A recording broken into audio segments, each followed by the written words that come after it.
What Carini did the other day, and we'll get to her apology in a moment and what all of that meant, but what Carini did the other day created the moment for us to actually have the genuine discussion about this, because it proved the point. We're talking about two competitors here who clearly have a competitive advantage because of their genetic makeup, and as Lucy says, if you have sex-segregated sport, it's there for a reason, and it simply comes down to fairness. Surely the IOC and sport more broadly now has to act.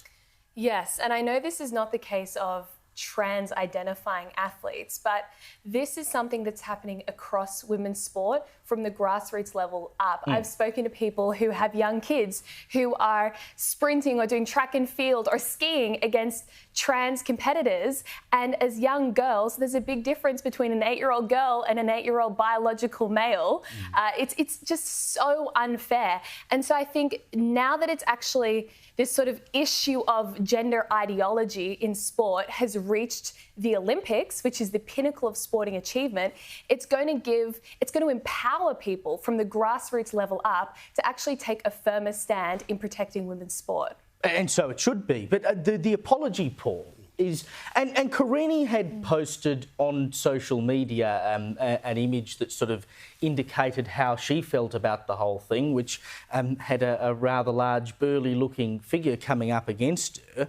And now she's saying, oh, you know, if I come up against Khelif again, or I met Khelif again, I'd embrace her and give her a big hug. I mean, this is just probably more safest. of the... it's more of the same bullying that we've seen through the entirety of this discussion, whether it involves transgender athletes or otherwise. But the gender discussion when it comes to sport, it's that same bullying once again, except against someone who's come up against someone with XY chromosomes. Correct. A couple of quick things here.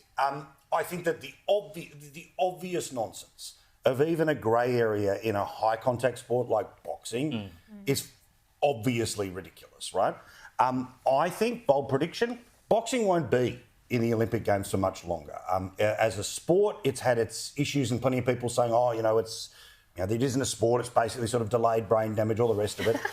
So I wouldn't be surprised if the sidestep around the complexity that is so obviously on show, that the way to deal with that to some degree is that I think perhaps by Brisbane, we don't know what will happen in America, but by Brisbane it may well just be gone. The second thing is that, and this is when, and you know, I agree with what Freya said, and Lucy, I want to say how fearless you've been on this has been awesome to see, right? Listening on the radio, watching on the telly.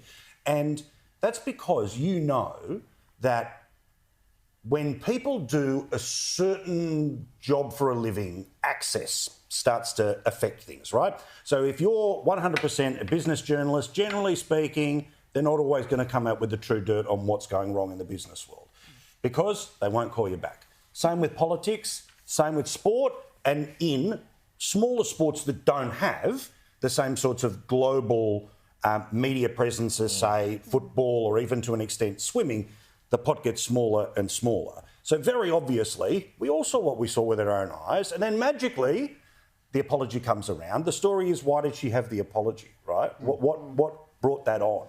We want to know the behind the scenes there, because the likelihood is that this is not somebody who is a millionaire, certainly now at the amateur level. She may well be, of course, in the professional level.